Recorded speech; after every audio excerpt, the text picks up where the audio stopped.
আসসালামু আলাইকুম ওয়া রাহমাতুল্লাহি ওয়া বারাকাতুহু। হযরত আবু হুরায়রা রাদিয়াল্লাহু তাআলা আনহু থেকে হাদিসটি বর্ণিত। নবী করিম সাল্লাল্লাহু আলাইহি ওয়াসাল্লাম ইরশাদ করেন, মুনাফিকের আলামত হচ্ছে তিনটি। এক নাম্বার, ইযা হাদ্দাসা কাযাব, যখন সে কথা বলে মিথ্যা বলে। দুই নাম্বার, ওয়া ইযা ওয়া'আদা আখলাফা, যখন সে কাউকে ওয়াদা দেয় ওয়াদা ভঙ্গ করে।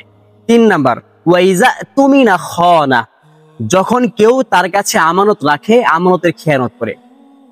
অন্য আরেক হাদিসে নবী করিম সাল্লাল্লাহু আলাইহি ওয়াসাল্লাম বলেছেন, মুনাফিকের আলামত হচ্ছে চারটি। চার নাম্বারটি হলো ওয়া ইযা খাসামা ফাজার, যখন সে কারোর সাথে ঝগড়া করে তখন অশ্লীল ভাষায় গালিগালাজ করে। এই চারটি গুণ যার মধ্যে পাওয়া যাবে সে খাঁটি মুনাফিক।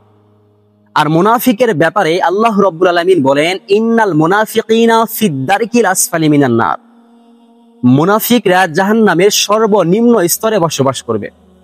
ওয়ালান তাজিদা লাহুম নাসীরা, তাদের সাহায্য করনেওয়ালা কেউ থাকবে না। আল্লাহ তাআলা আমাদের সকলের অন্তরকে মুনাফিকের আলামত থেকে হেফাজত করুন। আমিন।